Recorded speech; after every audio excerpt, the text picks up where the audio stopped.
بسم اللہ الرحمن الرحیم۔ شروع اللہ رب العزت کے بابرکت نام سے جو بڑا مہربان نہایت رحم کرنے والا ہے۔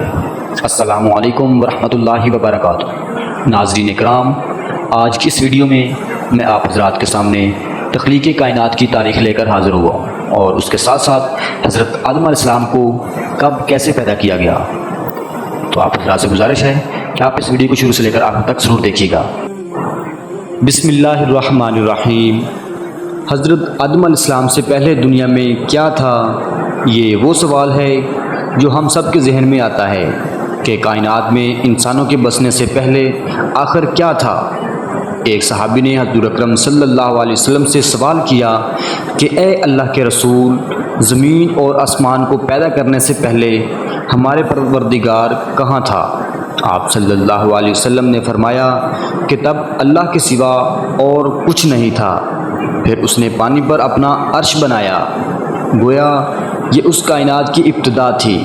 پھر اللہ تبارک و تعالیٰ نے قلم کو پیدا کیا اور اس کو حکم دیا کہ لکھ، اور قلم نے اللہ تبارک و تعالیٰ کے حکم اور اس کے علم سے قیامت تک ہونے والے سب کچھ لوح محفوظ میں لکھ دیا۔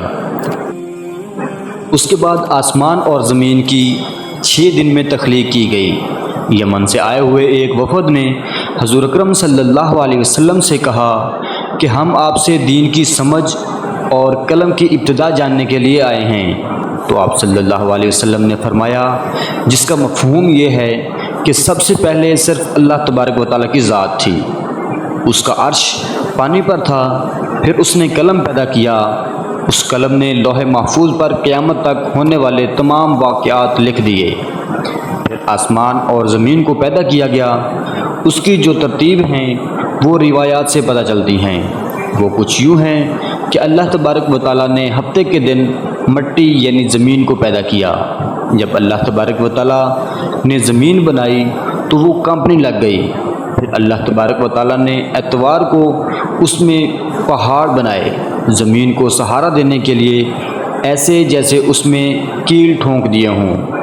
اس سے زمین ساکن ہو گئی۔ پیر کے دن اس میں درخت اگائے گئے۔ منگل کے دن تکالیف، مصیبتیں، جراثیم اور بیماریاں بنائی گئیں۔ بدھ کے دن نور کو پیدا فرمایا گیا۔ جمعرات کو زمین میں چوپائے بنائے گئے اور انہیں زمین پر پھیلا دیا گیا۔ پھر جمعۃ المبارک کے دن آخری گھڑیوں میں یعنی عصر کے بعد آدم علیہ السلام کو پیدا فرمایا گیا۔ اللہ تبارک و تعالیٰ نے انسان کی پیدائش سے پہلے اس کی آسائشوں کے لیے زمین اور اس پر ضرورت کی تمام اشیاء پیدا فرما دی، یعنی مخلوق کی ابتدا میں آخری نمبر پر انسان کو پیدا کیا گیا۔ اور نسل انسانی میں سب سے پہلے تخلیق حضرت آدم علیہ السلام کی تھی۔ وہ تمام انسانوں کے باپ ہیں۔ انسانوں کی پیدائش سے پہلے فرشتوں اور جنوں کی تخلیق بھی ہو چکی تھی۔ فرشتے اللہ تبارک و تعالیٰ کی وہ مخلوق ہیں جن کا اصل ٹھکانہ آسمان ہے، اور وہ زمین والوں کے لیے استغفار کرتے ہیں۔ فرشتوں کو نور سے پیدا کیا گیا، جبکہ جنوں کی پیدائش آگ سے کی گئی اور انسانوں کی تخلیق مٹی سے ہوئی۔ ابلیس جو کہ شیطان تھا وہ بھی فرشتوں میں سے نہیں بلکہ جنوں میں سے تھا، اور اس کی تخلیق بھی آگ سے کی گئی۔ کچھ روایات سے پتہ چلتا ہے کہ آدم علیہ السلام سے 2000 سال پہلے جنات پیدا کیے گئے، اور جب وہ فتنہ فساد میں حد سے آگے بڑھ گئے تو اللہ تبارک و تعالیٰ نے ان کی طرف فرشتوں کا ایک لشکر بھیجا۔ ان میں خوب معرکہ آرائی ہوئی اور اس میں فرشتوں نے جنوں کو تہس نہس کر دیا، اور وہ سمندروں کے جزیروں میں پناہ لینے پر مجبور ہو گئے، اور آج تک ان کے رہنے کی جگہ یہی جزیرے ہیں۔ ابلیس یعنی شیطان جو کہ جنات کا سردار ہے، اس کا ایک تخت ہے اور وہ تخت پانی پر ہے۔ ابلیس کا اصل نام عزازیل تھا، اور اس کی نافرمانی کے بعد اسے ابلیس کا نام دے دیا گیا۔ ابلیس کا وہ تخت حقیقتاً کس جگہ پر ہے یہ ہم نہیں جانتے۔ خیر، جب اللہ تبارک و تعالیٰ نے زمین کو انسانوں کے ذریعے سے آباد کرنا چاہا تو انسان کی تخلیق فرمائی، کیونکہ جنوں میں انسانوں جتنی فہم و فراست نہیں تھی۔ کہا جاتا ہے کہ جنوں میں سب سے زیادہ علم رکھنے والا جن انسانوں میں سے ایک 10 سالہ بچے کے برابر عقل رکھتا ہے۔ اللہ تبارک و تعالیٰ نے انسان کی تخلیق کر کے اس میں روح پھونکی۔ پھر اللہ تبارک و تعالیٰ نے فرشتوں سے فرمایا کہ میں زمین پر اپنا نائب بنانے والا ہوں۔ فرشتوں نے اللہ تبارک و تعالیٰ سے پوچھا کہ ایسی مخلوق کو کیوں پیدا کرتا ہے جو زمین پر فساد کرے اور خون بہائے، اور ہم ہر وقت تیری تعریف اور پاکیزگی بیان کرتے ہیں۔ جس پر اللہ تبارک و تعالیٰ نے فرمایا کہ جو کچھ میں جانتا ہوں وہ تم نہیں جانتے۔ فرشتوں کے اس سوال کے 2 مقاصد تھے۔ پہلا یہ کہ کیا یہ بھی جنوں کی طرح زمین پر فساد کریں گے، اور دوسرا یہ کہ کیا ہم سے تیری عبادت میں کوئی کوتاہی ہوئی ہے۔ بہرحال جب اللہ تبارک و تعالیٰ نے آدم علیہ السلام کو پیدا کیا تو زمین سے مٹی لانے کا حکم دیا۔ پھر اللہ تبارک و تعالیٰ کے پاس اس کے حکم کے مطابق مٹی لائی گئی۔ وہ مٹی اللہ تبارک و تعالیٰ نے پوری زمین سے اٹھوائی تھی۔ یہی وجہ ہے کہ آدم علیہ السلام کی اولاد زمین کے رنگ کے مطابق ظاہر ہوئی، بعض سفید، بعض سیاہ اور بعض اس کے درمیان۔ اس مٹی کو پانی سے تر کیا گیا تو یہ تین بن گئی۔ قرآن مجید میں بعض جگہ انسان کی تخلیق کے لیے تراب کا لفظ آیا ہے، یعنی کہ خشک، اور بعض دفعہ تین کا لفظ آیا ہے جو کہ بھیگی ہوئی تر مٹی کو کہتے ہیں۔ جب پانی کو مٹی سے بھگویا گیا تو وہ لیسدار ہونا شروع ہو گئی۔ پھر اللہ تبارک و تعالیٰ نے خود اس مٹی سے انسان کا ڈھانچہ تیار فرمایا۔ اللہ تبارک و تعالیٰ نے انسان کی تخلیق فرشتوں کے سپرد نہیں کی، بلکہ انسان کو خود ایک مورتی کی صورت میں ڈھالا۔ اس کے بعد ایک مقررہ مدت تک اس کو چھوڑے رکھا، یہاں تک کہ وہ گیلی مٹی خشک ہو گئی اور اس کا رنگ سیاہ ہو گیا اور اس میں سے بدبو آنے لگ گئی۔ پھر وہ خشک ہو کے کھنکھناتی مٹی بن گئی اور آخر میں آگ پر پکی ہوئی مٹی کی صورت اختیار کر گئی۔ جیسے قرآن پاک میں فخار کہا گیا ہے، اس مٹی کے لیے اور بھی کچھ الفاظ قرآن مجید میں ملتے ہیں۔ مثلا ہمایون یعنی سیاہ مٹی، مسنون یعنی بدبودار مٹی، سلسال یعنی کھنکھنا کر بولنے والی مٹی۔ تخلیق آدم اللہ تبارک و تعالیٰ کا ایک کرشمہ ہے۔ انسانوں کو ایک بہترین شکل عطا کی گئی۔ اس وقت انسان کا قد بہت لمبا تھا اور ان کے بعد آنے والے لوگوں کا قد گھٹتے چلے گئے۔ انسانوں میں سب سے ایک لمبا قد حضرت آدم علیہ السلام کا تھا۔ ایک اور روایت میں حضرت آدم علیہ السلام کا قد 60 ہاتھ یعنی 60 میٹر بیان کیا گیا ہے۔ بہرحال جب اللہ تبارک و تعالیٰ نے انسان کا ڈھانچہ بنا کر اسے خشک ہونے کے لیے ایک مقررہ مدت تک چھوڑ رکھا تو ابلیس یعنی شیطان اس کے ارد گرد چکر کاٹنے لگا۔ وہ اس ڈھانچے کو ٹھوکر مارتا تو اس میں سے ایسی آواز آتی جیسے خالی مٹی کے مٹکے سے آتی ہے، اور اس نے دیکھا کہ یہ ڈھانچہ پیٹ والا ہے تو سمجھ گیا کہ یہ مخلوق اپنے آپ پر قابو نہیں رکھ پائے گی۔ آدم علیہ السلام میں روح ڈالنے سے پہلے فرشتوں کا گزر اس ڈھانچے کے آس پاس سے ہوا تو وہ گھبرا گئے، اور ابلیس بھی ڈھانچے کے آس پاس سے گزرتا تو ٹھوکر مار کر کہتا کہ تجھے کسی خاص مقصد کے لیے پیدا کیا گیا ہے۔ جب یہ کہہ کر وہ اس کے منہ کے راستے اس سے میں داخل ہو جاتا اور کمر کے راستے سے باہر آ جاتا، اور پھر اس نے فرشتوں سے کہا کہ اس سے گھبرانے کی کوئی ضرورت نہیں ہے۔ اگر مجھے اس پر مسلط کیا گیا تو میں اسے ہلاکت میں ڈال دوں گا، اور اگر اسے مجھ پر مسلط کیا گیا تو میں یقیناً اس کی نافرمانی کروں گا۔ یعنی ابھی تک آدم علیہ السلام میں اللہ تبارک و تعالیٰ نے روح بھی نہیں پھونکی تھی، تب سے ابلیس کی انسان سے عداوت اور دشمنی واضح تھی۔ اللہ تبارک و تعالیٰ نے آدم علیہ السلام میں اپنی روح پھونکی، جیسے ہی روح مجسمے میں سر کی طرف سے داخل کی گئی تو آدم علیہ السلام کو چھینک آ گئی۔ فرشتوں نے آدم علیہ السلام سے کہا کہ الحمدللہ کہیے۔ انہوں نے کہہ دیا۔ اللہ تبارک و تعالیٰ کی اس تعریف کے جواب میں اللہ تبارک و تعالیٰ نے فرمایا کہ تجھ پر تیرا رب رحم فرمائے۔ جب روح ان کی آنکھوں میں داخل ہوئی اور ان کی آنکھوں نے جنت کی پھلوں کو دیکھا تو غور و فکر کرنے لگے۔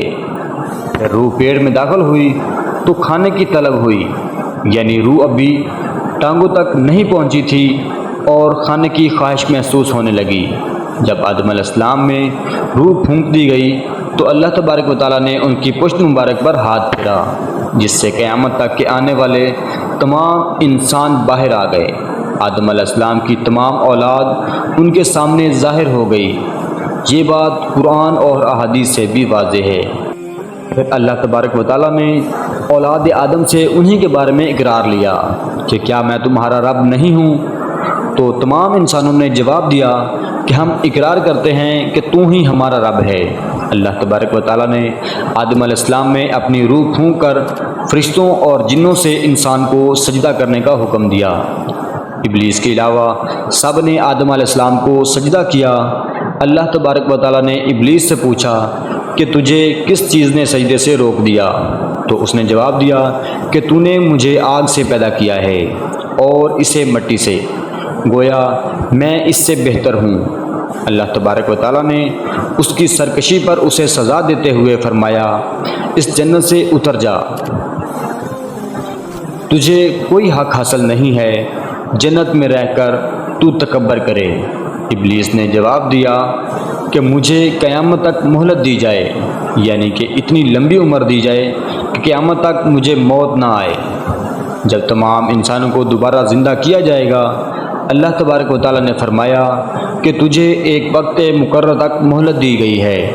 پھر ابلیس نے کہا کہ میں قسم کھاتا ہوں کہ میں انسانوں کی گمراہی کے لیے تیرے سیدھے رستے پر بیٹھ جاؤں گا، پھر میں ان کے آگے سے، پیچھے سے، دائیں سے اور بائیں سے ان کے پاس آؤں گا اور وہ میرے بہکاوے میں نہیں آئیں گے۔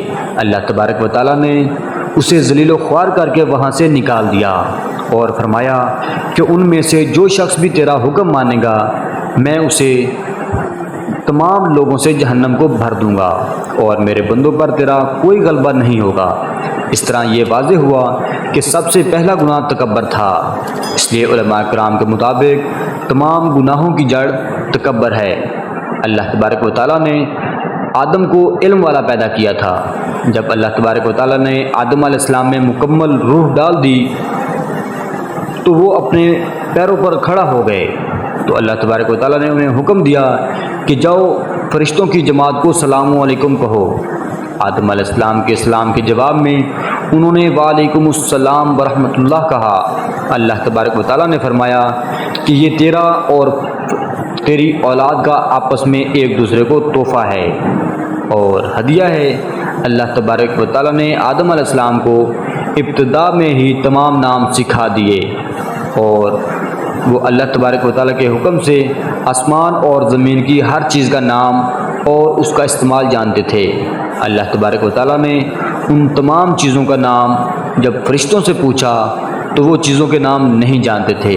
پھر آدم علیہ السلام نے ان تمام چیزوں کے نام بتائے، تب اللہ تبارک و تعالیٰ نے فرشتوں سے فرمایا کہ کیا میں نے تمہیں نہیں کہا تھا کہ میں وہ جانتا ہوں جو تم نہیں جانتے؟ پھر ایک روز جب حضرت آدم علیہ السلام سو رہے تھے تو اللہ تبارک و تعالیٰ نے ان کی بائیں پسلی سے اماں حوا کو پیدا فرمایا اور انہیں حضرت آدم علیہ السلام کا ہم سفر بنایا۔